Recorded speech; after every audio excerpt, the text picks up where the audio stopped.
अब ये इसका तीसरा पार्ट है और ऑलमोस्ट ये लास्ट है पेरियम का। पेरियम बुक में काफ़ी बड़ा है, 20 पेजेस का है, तो ये इसका आखिरी पार्ट है। अच्छा, साइकियाट्रिक डिसऑर्डर्स। साइकियाट्रिक डिसऑर्डर्स एक तो नॉर्मली जो इसमें पेरियम में होते हैं ना, वो काफ़ी सीवियर होते हैं, क्योंकि नॉर्मली अगर किसी लड़की ने सुसाइड करनी है वो काफ़ी हल्का रास्ता सुसाइड करती है, कैसे किसी ड्रग की ओवरडोज कर ली, कुछ पी लिया। लेकिन ऐसी कंडीशन में लड़कियां अगर सुसाइड करती हैं तो वो कैसे करती हैं, या तो लड़की भी मिलेंगी हैंगिंग या अपने आप को शूट कर लेती हैं। तो इससे अंदाजा होता है कि कितनी सीवियर किस्म के इनको साइकियाट्रिक इश्यूज होते हैं। हालांकि यूजुअली लड़की इस तरह की खुशियां नहीं करती, ओवरडोज करती है हल्की किस्म की। अच्छा, कॉज इसकी क्या है? इसकी मल्टीपल कॉजेज कहते हैं। कॉज कोई हमसे पेपर में नहीं पूछेगा, सिर्फ कॉन्सेप्ट के लिए है। कोई कहता है कि हमारा कोर्टिसोल का लेवल ऊपर नीचे होता है, उस वजह से होता है। कोई कहता है बाकी हमारे एंड्रोजन ऊपर नीचे होते हैं, तो ये उस वजह से होता है। मोस्टली जो थ्योरी का तक मानी जाती है वो ये मानी जाती है कि जब एस्ट्रोजन होता है वो क्या करता है, हमारे प्रेगनेंसी में जब ये डोपामीन की जो रिसेप्टर है ना, डोपामीन के इनको ओवर सेंसिटिव कर देता है। और अगर आपको डोपामीन में आप लोगों को नहीं मिलेगा रिसेप्टर, डोपामीन की कमी होगी, तो फिर क्या होता है, हमारे सारे साइकियाट्रिक इश्यूज शुरू हो जाते हैं।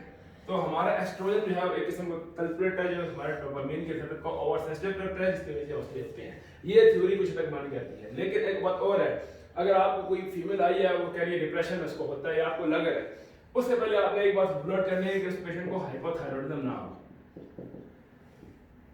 क्योंकि हाइपोथायरॉइडिज्म जो है ये डिप्रेशन की कॉज है। अगर आपको थायराइड का मसला है तो आप इसको ट्रीट करो, डिप्रेशन भी ठीक हो जाएगी। लेकिन अगर ये नहीं है फिर आप इसकी बाकी चीजों को डील कर सकते हैं। अब दो टर्म चीज होती हैं, पोस्टनेटल पिंक, पोस्टनेटल ब्लू। इन दोनों में फर्क क्या है कि पिंक जो है ना, ये होती है 24-48 आवर, डिलीवरी के 24 से 48 आवर्स बाद, और ये होती है फिर बाद में उसके, ये कुछ दिन बाद से लेकर ये आप कहना इसके बाद परसिस्ट करती रहती है। ठीक है। अच्छा, फर्क दोनों में क्या है? ये बिल्कुल ऐसे है, पिंक ऐसे है जैसे हमारे अभी अभी एग्जाम खत्म हुए, और ये ऐसे एग्जाम के 2 हफ्ते बाद की कंडीशन है हमारी। एग्जाम खत्म होते तो हमारा फौरन क्या होता है, आज मेरा भी आखिरी पेपर है, फाइनल ईयर का हो गया, डॉक्टर बन गया मैं, पहले खुशी क्या होगी, मैं खुशी से पागल हूँ, खुश रह रहा हूँ मैं, बहुत सीवियर खुशी है, मुझे नींद नहीं आ रही, खुशी की अजीब सी खुशी हो जाती है। ये होती है जिसमें आप बहुत सीवियर खुशी हो रही है, ये बोलते हैं पोस्ट नेटल पिंक, और ये इमीडिएट होती है 24-48 आवर्स बाद, और ये होती है ऑलमोस्ट 2 वीक बाद, 1 वीक बाद। ये होती है पोस्ट नेटल ब्लू। इसमें आपको क्या, अब आपको इस तरह में हमारे ऊपर हो गए, अब मैं अकेला रह रहा हूँ, कुछ देर बाद मुझे पता कुछ करने को नहीं है, एंजाइटी शुरू हो गई, मुझे भूख नहीं लग रही, इनमें इनको डिप्रेशन शुरू हो जाता है। इसको बोलते हैं पोस्ट नेटल ब्लू। इसमें इसको लेथार्जिक है, उसकी किसी काम में इंटरेस्ट नहीं है, भूख सही से नहीं लग रही, मतलब ये सारी जो नॉर्मल अब एंजाइटी और फेस शुरू हो गया था। ये खुशी वाला फेस पिंक है, और ये क्या है, ब्लू। ये हमारे पेपर के दिन खत्म होने वो दिन है, और ये बाद में 1 हफ्ते बाद है। ये क्या करते हैं, शाही नहीं करने को, ये पॉजिटिव ब्लू है। ये दो टर्मिनोलॉजीज होती है। अब जो हमारे प्रॉफ में सवाल आता है वो ये आता है, या ये या ये। अब सिम्टम्स ऑलमोस्ट दोनों के सेम है। अगर आपको डिप्रेशन है या आपको साइकोसिस है, सिम्टम्स ऑलमोस्ट सेम होते हैं। डिप्रेशन में क्या होता है, आपको जब आप एंजाइटी और डिप्रेशन देखते हैं, एंजाइटी में क्या होता है, पेशेंट को क्या होती है, तो जिंदगी में इंटरेस्ट नहीं है, किसी काम में दिल नहीं लग रहा, फलाना ढिमकाना। डिप्रेशन में वही है। फर्क डिप्रेशन में ये है कि डिप्रेशन में बंदे के अंदर सुसाइडल टेंडेंसी होती है, और वो खुशी कर सकता है, एंजाइटी वाला नहीं करता। और इस तरह दोनों में फर्क करने के लिए मेन कुछ नहीं है, हमने अगर प्रॉफ में डायग्नोज करना है तो हम ड्यूरेशन डायग्नोज करते हैं। लेकिन फिर भी अगर हमें फर्क देखना, डिप्रेशन के अंदर क्या होगा, खाने का दिल नहीं कर रहा, किसी एक्टिविटी में दिल नहीं कर रहा, कुछ करने को दिल नहीं कर रहा, नींद नहीं आ रही, सुबह जल्दी उठ गए, ठीक है, लेकिन आपको कम से कम क्या नहीं होगा, हेलुसिनेशन नहीं होगी डिप्रेशन में। साइकोसिस में आपको होती है। दूसरा क्या है, इनसाइट। इनसाइट इसको बोलते हैं कि मरीज मानेगा ये जो साइकोसिस का पेशेंट है, इनसाइट इसको लॉस होती है, ये नहीं मानता कि मैं बीमार हूं, ये वाले खुद आपको आ जाएगी बल्कि हाँ मुझे मसला है, वही तंग तंग रहती हूँ। इसमें इनसाइट होती है, इसमें इनसाइट लॉस है, इसमें हेलुसिनेशन है, और इसमें आपको क्या होता है, फियर, डर लगा रहता है आपको, कोई आपको मार देगा या कुछ आपको इस तरह फियर रहेगा, आपको शक होना शुरू होता है। ये मेन फर्क है। ये चलो साइकियाट्री वाइज है।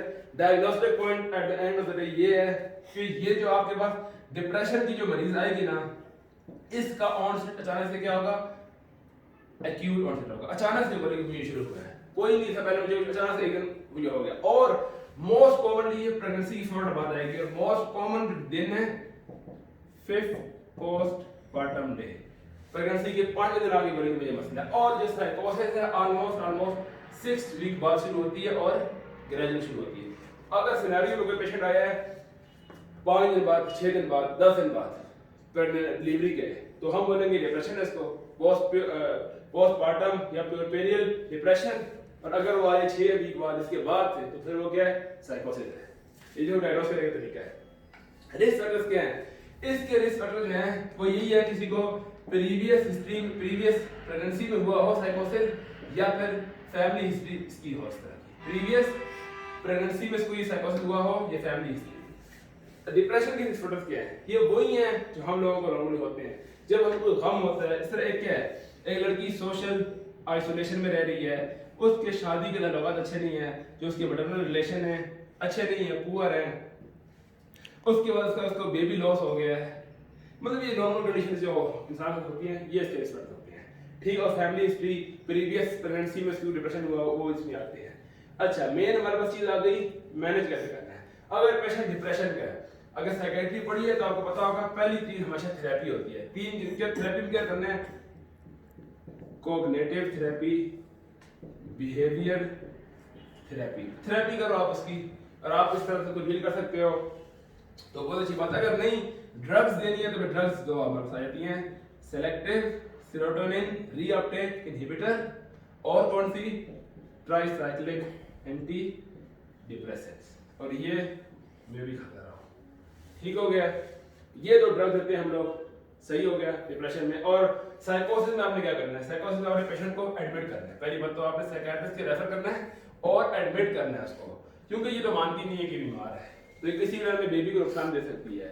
और आपने क्या करना है, कोशिश करनी है कि जब आप एडमिट कर रहे हैं वहाँ बेबी और मदर यूनिट साथ हो, बच्चा माँ की आंखों के सामने रहे ताकि उसको दिल भी लगा रहे और उसकी एक अच्छा रिलेशन बने अपने बच्चे से, कोशिश करनी है। तो उसके बाद ड्रग्स हैं, साइकोसिस का मसला, ड्रग कौन से लेंगे हम उसको, एंटीसाइकोटिक। और एंटीसाइकोटिक में टिपिकल ड्रग यहाँ शुरू करते हैं, एक होती है हालोपेरिडोल। आप हालोपेरिडोल ले लो, ये एक टिपिकल एंटीसाइकोटिक है। ये और भी बहुत ड्रग हैं, दे सकते हैं। अगर आपको लगता है कि साइकोसिस में मानिया भी आता है, पेशेंट को मानिया है, तो आप मैंने एक ट्रीटमेंट एक ही है, क्या है, लिथियम। आप मानिया का असेसमेंट करके लिथियम दे दो, वरना हालोपेरिडोल दे दो। और अगर किसी चीज से नहीं चल रहा, फिर आप उसको दोगे इलेक्ट्रो कन्वल्सिव थेरेपी, ये फिल्मों में देखते हैं, शॉक में देखते हैं, ये उसकी उसमें देते हैं, आप इसमें ये दे सकते हो उसको। अच्छा और आप साथ इसको भी आप एंटी डिप्रेशन दे सकते हो, लेकिन ये काम करने शुरू करती है।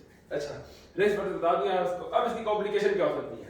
कॉम्प्लिकेशन ये हो सकती है कि ये माँ एक तो उसका अपने रिलेशनशिप में चलेगा, मैरिटल लाइफ पुअर चलेगी, अपने आप को सुसाइड कर सकती है, वो फिजिकल जो है वो डिसेबल है, अपने बच्चे को मार सकती है, अपने बच्चे की परवरिश नहीं कर सकती है, बच्चे को नुकसान हो सकती है, ये सारी कॉम्प्लिकेशन है इसकी।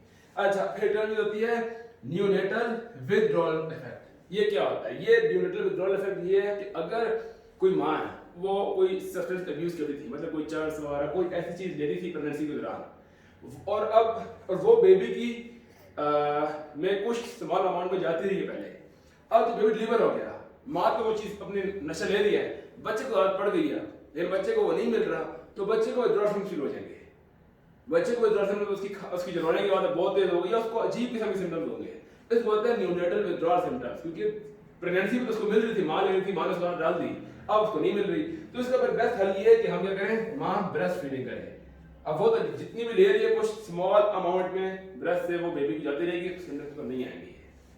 ये न्यूट्रल विथड्रॉल सिम्टम्स या विथड्रॉल सिंड्रोम। बाकी एक सवाल हमारे पास में आया हुआ है, प्रूफ में सवाल आया हुआ है, what are advantages of breast feeding और what is the best time to feed. Best time to feed कोई भी नहीं है, as early as possible. Pregnancy के बाद जब भी आप जितनी पॉसिबल हो सकता है, डिलीवरी के बाद आप शुरू कर दो। ब्रेस्ट फीडिंग के फायदे क्या हैं? जो से एक तो ये है कि टेम्परेचर आइडियल है, माँ कोई आपको ठंडा गर्म नहीं करना पड़ेगा, सेफ है, चीपर है। और अब आते हैं हम बीमारियों की तरफ। ऐसे बच्चों को एंटेरोकोलाइटिस नहीं होता, ऐसे बच्चों को एस्थमा नहीं होता, एटोपिक डिजीज नहीं होती, ऐसे बच्चों को गैस्ट्रोएंटेराइटिस नहीं होता, प्रोटीन रिच है, और मतलब बेतहाशा फायदे हैं। और क्या कह सकते हैं? और हाँ, ऐसे बच्चों को कैंसर डेवलप नहीं होता बाद में जल्दी, ऐसे बच्चों को जवानी में डायबिटीज, जिसको जुवेनाइल डायबिटीज नहीं होती, ये सारे फायदे तुमको लिखे, ये पास में आया हुआ एडवांटेजेस और बेस्ट टाइम क्या है। और इसके अलावा आप यहाँ देख सकते हैं, यहाँ बेनिफिट लिखे हुए हैं, आप देख सकते हैं एंटीबॉडीज बहुत ज़्यादा होती है इसमें, खासकर IgA मोस्ट कॉमन होती है, उसमें इन्फेक्शन नहीं होता। बाकी स्मॉल अमाउंट में IgG और IgM होती है, और इंसान की न्यूट्रिशन अच्छी है, IQ लेवल का अच्छा होता है। SIDS नहीं होता, SIDS कौन सा था, SIDS पता नहीं मुझे फुल याद नहीं है, जो भी है। और कैंसर नहीं होता, माँ को भी एलर्जी नहीं होता, एस्थमा नहीं होता, बेबी इजीली डाइजेस्ट कर सकता है। तो ये सब इसके फायदे बुक में लिखे हुए हैं, बाकी IgS मुझे फिलहाल नहीं है। अच्छा, उसके बाद इसके एडवांटेजेस भी होगा, ये प्रॉब्लम सवाल आया हुआ है, ये प्रॉब्लम सवाल आया हुआ है हमारा, और एक आता है ये भी प्रॉब्लम सवाल आया हुआ हमारा मास्टाइटिस। इसकी सिनेरियो ऐसे होगा, माँ होगी पीरियड में, और mostly 3rd to 4th postmortem day में आएगी आपके पास, 3rd to 4th postmortem day में माँ आएगी, प्योर पीरियड होगा। आपको पता होगा कि डिलीवरी के तीसरे चौथे दिन बाद आएगी या हफ्ते बाद आएगी। और अगर वो आई है और कोई भी आपको कंप्लेन कर रही है कि मुझे ब्रेस्ट का कोई मसला है, कोई भी मसला है, प्योर पीरियड में, आंखें बंद करके आपने लिखना है डायग्नोसिस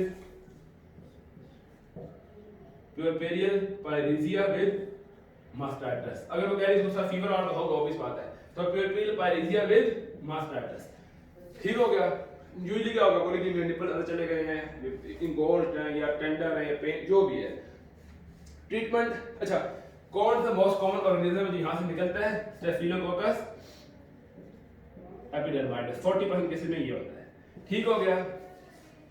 अच्छा, उसके अलावा इसकी ट्रीटमेंट क्या, आखिर ट्रीटमेंट आ गई। ट्रीटमेंट में यह रहता है कि हम लोग क्या करें, ऊपर यहाँ में अच्छा मसाज करो, जेंटल मसाज करो ब्रेस्ट का। ठीक हो गया, पहली कंडीशन है। एनर्जेटिक्स दे दो, कोई भी जो भी एनर्जेटिक्स आ रहा है वो दे दो आप उसको। और उसके अलावा अगर उसकी एक्सेस वगैरह कोई एंटीबायोटिक कौन सी है, जो ड्रग ऑफ चॉइस है एंटीबायोटिक, वो है फ्लोक्सिसिलीन। हाँ, नाम देख लो, थोड़ा मैं नाम उसका भूल रहा है, फ्लोक्लोक्सासिलीन, यस, फ्लोक्लोक्सासिलीन,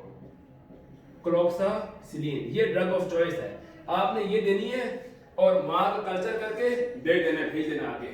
अगर कल्चर में जो बैक्टीरिया आता है उसके मुताबिक एंटीबायोटिक चेंज कर लो, वरना तब तक फ्लोक्सासिलीन आप देनी है। और उसके बाद हमें देखना अगर कोई एसिड वगैरह बन गई है उसको ड्रेन कर दो, इन्फिशिएंट एंड ड्रेनेज। तो ये हमारा चैप्टर जो है वो पूरा हो गया है। और ये पीरियड डिसऑर्डर जो था उसमें 20 पेजों का मैंने आपको 13 चैप्टर पढ़ाए। आई होप आप समझ पा गए।